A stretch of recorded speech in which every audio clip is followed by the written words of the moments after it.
Shalom teman-teman, firman Tuhan hari ini adalah dari 1 Samuel ayat 13.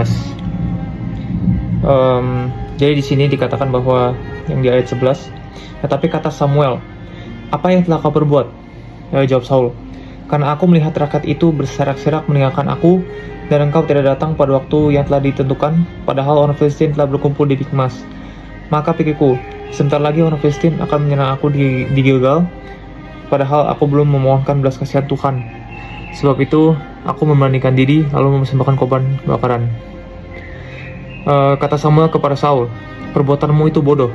Engkau tidak mengikuti perintah Tuhan Allahmu yang diperintahkannya kepadamu, sebab sedianya Tuhan mengokohkan kerajaanmu atas orang Israel untuk selama-lamanya.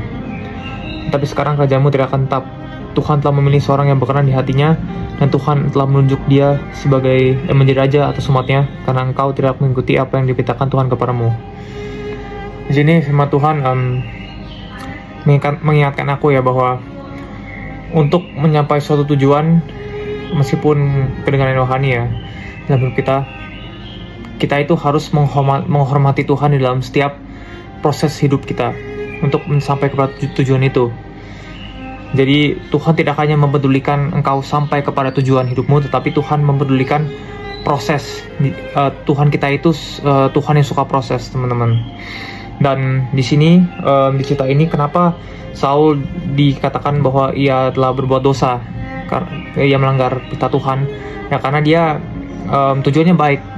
Dia itu sebenarnya ingin mempersembahkan korban bakaran kepada Tuhan di waktu genting itu, tuh pas dia sudah dikepung oleh orang Filistin gitu loh, dan dia ingin mencari wajah Tuhan gitu di dalam ketakutannya. Tetapi ketakutannya itu membuat dia lupa bahwa Tuhan itu sebenarnya beserta dia gitu loh, dan ketakutan itu meliputi dia sehingga dia melanggar perintah Tuhan gitu loh.